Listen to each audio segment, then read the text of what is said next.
आज हम लोग पढ़ेंगे सेबी यानी कि security exchange board of India. इससे पहले हम लोगों ने आरबीआई क्या है, नेशनलाइज्ड बैंक क्या है, अर्थव्यवस्था का वर्गीकरण, अर्थव्यवस्था क्या है, ये सब हम लोगों ने पढ़ लिया था। जिन्होंने वीडियो नहीं देखा हो वो देख लेना, प्ले स्टोर में वीडियो डले हुए हैं, ठीक है। प्ले लिस्ट है, उसमें प्ले लिस्ट में वीडियो डले हुए हैं, इकोनॉमिक्स की प्ले लिस्ट बनी हुई है, तो आप लोग वीडियो देख लीजिएगा। चलिए स्टार्ट करते हैं हम सेबी, ठीक है। सेबी का अगर हम देखें तो SEBI security exchange board of India, जो सेबी है उसे हम किस नाम से जानते हैं? सेबी को शॉर्ट में बोलते हैं सेबी, SEBI, और उसको इंग्लिश में बोलते हैं security exchange board of India. S for security, E for exchange, B for board and I for India. यानी कि अगर हिंदी देखें तो सेबी को हिंदी में कहते हैं भारतीय प्रतिभूति और विनिमय बोर्ड, ठीक है, यानी कि security exchange board of India. कभी कभी इसका फुल फॉर्म भी पूछ लिया जाता है, सेबी दे दिया जाएगा, इसका पूरा नाम क्या है, हिंदी में क्या बोलते हैं, भारतीय प्रतिभूति और विनिमय बोर्ड, वही इंग्लिश में कहते हैं security exchange board of India, ठीक है।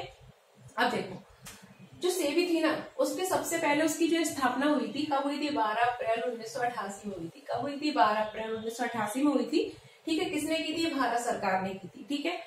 जो सेबी है उसकी सबसे पहले स्थापना कब हुई थी? 12 अप्रैल 1988 में हुई थी इसकी स्थापना, और इसकी स्थापना किसने की थी? भारत सरकार ने की थी। आप लोगों को याद रखना है, जब सेबी की स्थापना सबसे पहले 12 अप्रैल 1988 में भारत सरकार द्वारा की गई, उस समय इसे वैधानिक दर्जा प्राप्त नहीं था, ना तो ये संवैधानिक थी और ना ही वैधानिक थी। संवैधानिक तो अभी भी नहीं है, लेकिन अब इसको वैधानिक दर्जा प्राप्त है, याद रखना, ठीक है। तो यानी कि 12 अप्रैल 1988 को सेबी की जब स्थापना हुई, ठीक है, किसके द्वारा? भारत सरकार के द्वारा, तब इसको वैधानिक दर्जा प्राप्त नहीं था। जो संस्था थी security exchange board of India, इसको कोई भी वैधानिक दर्जा प्राप्त नहीं था, ना ही संवैधानिक दर्जा। संवैधानिक कभी भी नहीं है, ठीक है, क्योंकि आप लोगों ने पॉलिटी पढ़ी तो उसमें आपको कहीं सेबी दिखी क्या? नहीं दिखी ना, ठीक है। तो इसको वैधानिक दर्जा प्राप्त नहीं था। बाद में क्या हुआ? 30 जनवरी 1992 को, ठीक है, इसे वैधानिक दर्जा प्राप्त हो गया, ठीक है। तो कभी कभी आपको ऑप्शन में ये डेट मिलेगी कि सेबी की स्थापना कब हुई थी, तो 30 जनवरी 1992। अगर ये नहीं है तो आप इसको टिक लगा दो, क्योंकि वैधानिक जो दर्जा है ना, वो सेबी को कब प्राप्त हुआ था? 30 जनवरी 1992। इसलिए कभी कभी जब एग्जाम होता है ना, तो उसमें ये वाली डेट दी रहती है, ये वाली नहीं दी रहती, ठीक है। क्योंकि इसमें जब भारत सरकार द्वारा सेबी का स्थापना की गई थी, तब उसको वैधानिक दर्जा प्राप्त नहीं था, लेकिन 30 जनवरी 1992 को सेबी को वैधानिक दर्जा प्राप्त हो गया, ठीक है। किसके अनुसार? सेबी एक्ट के अनुसार एक अधिनियम लाया गया था, सेबी एक्ट, कब? 1992। तो सेबी एक्ट के अनुसार जो सेबी संस्था थी, जिसका गठन 1988 में हुआ था 12 अप्रैल में, उसको 1992 के एक्ट के तहत 30 जनवरी को क्या? वैधानिक दर्जा प्राप्त हो गया, ठीक है। ये संस्था कैसी बन गई? वैधानिक बन गई। अगर हम देखें सेबी का हेडक्वार्टर कहाँ है, तो सेबी का हेडक्वार्टर जो है वो कहाँ पर है? मुंबई में है। कहाँ पर है? मुंबई, महाराष्ट्र में। इस पर भी प्रश्न बनता है, बाकी और कुछ प्रश्न नहीं बनेंगे। आप अगर एग्जाम दे रहे हो तो उसमें यही प्रश्न बनेंगे, सेबी जो है उसकी स्थापना कब हुई थी, वैधानिक दर्जा कब प्राप्त हुआ था, ठीक है। मोस्टली अगर देखो तो यही डेट दी जाती है एग्जामों में, ये डेट नहीं दी जाती। क्यों नहीं दी जाती? क्योंकि ये जो संस्था जब 1988 में बनी थी, तब इसको वैधानिक दर्जा प्राप्त नहीं हुआ था। बाद में 1992 का एक्ट के तहत एक एक्ट लाया गया भारत सरकार द्वारा, ठीक है, 1992 में। उस एक्ट के तहत ही 30 जनवरी 1992 को इसे वैधानिक दर्जा प्राप्त हो गया। इसलिए एग्जाम में यही डेट दी रहती है, 1992 वाली, आप लोग याद रखना। इसका हेडक्वार्टर कहाँ पर है? मुंबई में है। अगर हम इसके क्षेत्रीय कार्यालय की ओर देखें तो इसके 4 क्षेत्रीय कार्यालय है। एक कहाँ है? उत्तर की साइड, पूरब की साइड, पश्चिम की साइड, उत्तर की साइड और दक्षिण की साइड, ठीक है। हमारा जो भारत है, अगर उसको हम पूरब, पश्चिम, उत्तर, दक्षिण, ठीक है, east, west, north, south, 4 direction में डिवाइड कर दें, तो हमारे भारत में अगर देखें तो सेबी की जो पूर्वी ब्रांच है ना, वो कहाँ पर है? कोलकाता में है। जो उत्तर पूर्वी शाखा है ना, ठीक है, ईस्ट, ठीक है, ईस्ट ब्रांच, ठीक है, शाखा, क्षेत्रीय कार्यालय, वो कहाँ पर है? कोलकाता में। इसका जो रीजनल ऑफिस है, ठीक है, ईस्ट साइड में, यानी पूरब साइड में, वो कहाँ पर है? कोलकाता में है। उत्तर साइड में अगर देखें तो कहाँ पर है? नई दिल्ली में इसका क्षेत्रीय कार्यालय है। वही पश्चिम में अहमदाबाद में, ठीक है, गुजरात में। और इसका दक्षिण में देखें तो इसका क्षेत्रीय कार्यालय कहाँ पर है? चेन्नई में। ये भी पूछ लिया जाता है कि सेबी का हेडक्वार्टर तो मुंबई में है, लेकिन इसके पूर्वी जो कार्यालय है, क्षेत्रीय कार्यालय, वो कहाँ पर है? कलकत्ता में। पश्चिमी कहाँ है? हैदराबाद में है। उत्तरी कहाँ है? दिल्ली में है, नई दिल्ली में, ठीक है। और दक्षिणी कहाँ पर है? चेन्नई में। ये पूछ लिए जाते हैं, ठीक है। अब देखो, ये हो गया हमारी सेबी की स्थापना कब हुई थी, स्टार्टिंग से, फिर उसको वैधानिक दर्जा का प्राप्त हुआ, उसका हेडक्वार्टर का है, उसके हमने रीजनल ऑफिस देख लिए, ठीक है। अब देखो सेबी जो है ना, उसके वर्तमान में अगर हम अध्यक्ष देखें तो एक महिला है, और वो महिला जो है वो सेबी की बनने वाली पहली महिला अध्यक्ष। मतलब अभी तक सेबी में कोई भी जो अध्यक्ष है वो महिला नहीं रही, सब पुरुष रह गए, ठीक है। लेकिन पहली अध्यक्ष ऐसी है जो महिला बनी है, जिनका नाम आपको याद रखना, एग्जाम में पूछ लिया जाएगा। ठीक है। इनका नाम क्या है? माधवीपुरी बुच। क्या है? माधवी, मैं इसको क्लीन कर देती हूँ फिर लिख देती हूँ, ठीक है। तो सेवी की जो प्रथम महिला अध्यक्ष बनी है वो कौन बनी है? माधवीपुरी बुच बनी है। याद रखना, क्योंकि पहली महिला है ना, तो ये पूछा जा सकता है। क्या पूछा जा सकता है? कि सेवी की, ठीक है, सेवी के वर्तमान अध्यक्ष कौन है? ठीक है, वर्तमान अध्यक्ष कौन है? सेवी की जो वर्तमान अध्यक्ष है वो एक महिला है और उनका नाम क्या है? माधवी, ठीक है, पुरी बुच। ठीक है, सेवी की प्रथम महिला और वर्तमान अध्यक्ष भी है और प्रथम महिला है। ठीक है, तो ये कौन है? माधवीपुरी बुच है। इससे पहले कौन थे? अजय त्यागी थे। याद रखना, इससे पहले कौन थे? अजय त्यागी थे। वर्तमान अध्यक्ष कौन है? वो एक महिला है जिनका नाम है माधवीपुरी बुच। ठीक है, अब देखो, जो सेवी की अगर हम संरचना की बात करें ना, तो सेवी में कौन कौन होते हैं? ठीक है, सेवी की संरचना हम सब देखते हैं, आयोग पढ़ते हैं उसमें भी संरचना पढ़ते हैं, तो सेवी की भी संरचना देख लेते हैं। हर चीज की कोई ना कोई संरचना होती है। तो सेवी की अगर संरचना की बात करें, ठीक है, इसमें क्या क्या होता है, कितने अध्यक्ष होते हैं, कितने सदस्य होते हैं। तो सबसे पहले तो आपको अध्यक्ष ही दिख रहा होगा सॉरी। तो सेवी में क्या होता है? एक अध्यक्ष होता है। ठीक है, एक क्या होता है? अध्यक्ष होता है। ठीक, प्लस क्या होगा? प्लस में पूर्णकालिक सदस्य भी कुछ होते हैं। ठीक है, तो याद रखना है, सेवी में एक अध्यक्ष होता है, इसमें कुछ पूर्णकालिक सदस्य भी होते हैं। ठीक है, पूर्णकालिक सदस्य होते हैं। पूर्णकालिक सदस्य के अतिरिक्त इसमें क्या होते हैं? कुछ अंशकालिक यानी अल्पकालिक सदस्य भी होते हैं। क्या होते हैं इसमें? अंशकालिक सदस्य भी होते हैं। अंशकालिक, ठीक है, सदस्य भी होते हैं।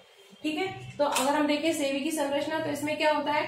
अध्यक्ष होता है एक, कुछ क्या होते हैं? पूर्णकालिक सदस्य होते हैं और वहीं कुछ क्या होते हैं? अंशकालिक सदस्य होते हैं। अध्यक्ष हमने देख लिया, कौन है? हमारी माधवीपुरी बुच है। ठीक है, वही जो पूर्णकालिक सदस्य है ना, तो ये अभी कितने हैं? 4 है। ये कितने हैं? सेवी की जो पूर्णकालिक सदस्य है वो 4 है। इनके नाम आप सुन लो मेरे से, क्योंकि पूछे तो नहीं आते, लेकिन हाँ कभी कभी आ भी जाते हैं। तो सबसे पहले पूर्णकालिक सदस्य मैं लिख ही देती हूँ। ठीक है, तो अध्यक्ष तो आपको पता ही है, अध्यक्ष कौन है? हमारी माधवीपुरी बुच है, जो कि सेवी की प्रथम महिला अध्यक्ष भी है। ठीक है, इसके अतिरिक्त सेवी में क्या होते हैं? कुछ पूर्णकालिक सदस्य होते हैं। अब जो पूर्णकालिक सदस्य होते हैं उनके नाम मैं लिख रही हूँ, आप लोग याद कर लेना, कभी पूछा जा सकता है। कितने हैं वर्तमान में? 4 है। एक कौन है? अश्विनी भाटिया। पहले जो पूर्णकालिक सदस्य है उनका नाम क्या है? अश्विनी भाटिया। क्या है?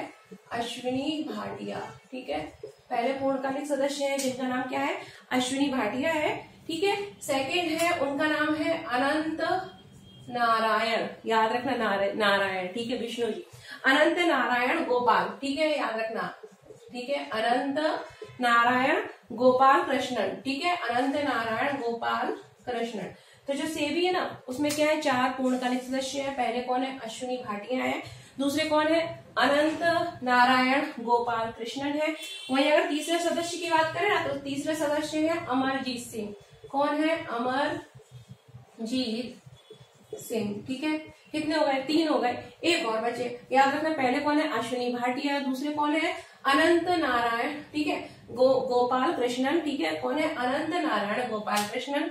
तीसरे सदस्य है अमरजीत सिंह और वहीं चौथे जो सदस्य है ना, उनका नाम है वर्षने। ठीक है, क्या नाम है? वर्षने। उनका सरनेम है, आप याद रखना, उनका नाम है कमलेश वर्षने। क्या है? कमलेश। ठीक है, कमलेश वर्षने। ठीक है, तो देखो सेवी जो है उसके अध्यक्ष कौन है? हमने देख लिया, माधवीपुरी बुच जी है। कौन है सेवी के अध्यक्ष? पेन कहाँ गया? ये रहा। सेवी के अध्यक्ष वर्तमान माधवीपुरी बुच है। सेवी के पूर्णकालिक सदस्य वर्तमान में 4 है।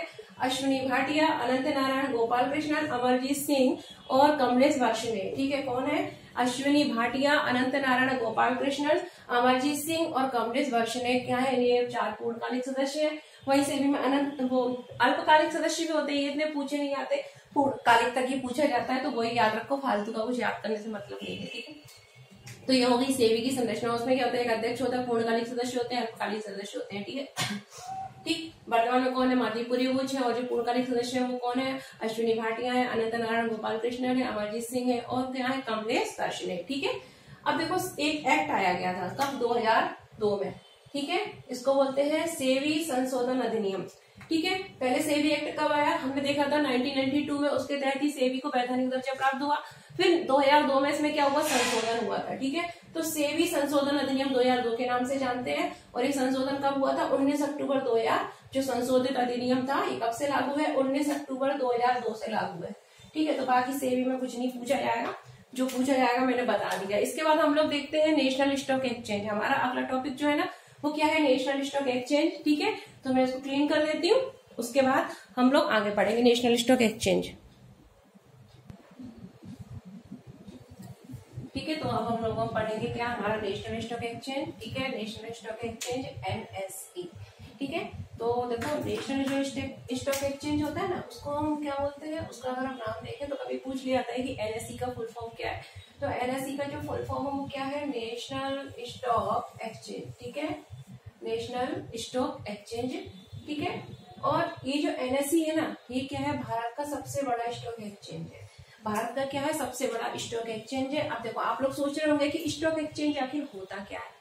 ठीक है, तो आपको बता दें, सबसे पहले देखो स्टॉक एक्सचेंज हम क्या देखेंगे, सबसे पहले कि स्टॉक एक्सचेंज क्या होता है। ठीक है, तो स्टॉक एक्सचेंज जो होता है ना इसमें क्या होता है, दो चीजें होती है, एक क्या होता है शेयर होते हैं। ठीक है, और एक क्या होती है प्रतिभूति। क्या होती है, प्रतिभूति। ठीक है, तो जो शेयर और प्रतिभूति होती है ना उनकी खरीदारी और बिक्री के आधार पर, ठीक है, जो एक्सचेंज होता है उसको हम क्या बोलते हैं, स्टॉक एक्सचेंज। तो स्टॉक एक्सचेंज में क्या होता है, शेयर की और जो प्रतिभूति होती है, ठीक है, उनकी क्या होती है, खरीदारी होती है, उनकी बिक्री होती है, उनको खरीदा जाता है फिर उनको बेचा जाता है। ठीक है, आप बस इतना याद रखो, क्योंकि अगर हम ये पूरा पढ़ने लगेंगे ना कि सिक्योरिटी प्रतिभूति क्या होती है, ठीक है, प्रतिभूति शेयर डिवेंचर वगैरह, तो हमारा बहुत टाइम चला जाएगा। और हम लोगों को मेनली क्या NSE पढ़ना है क्योंकि यही हमारे सिलेबस में है।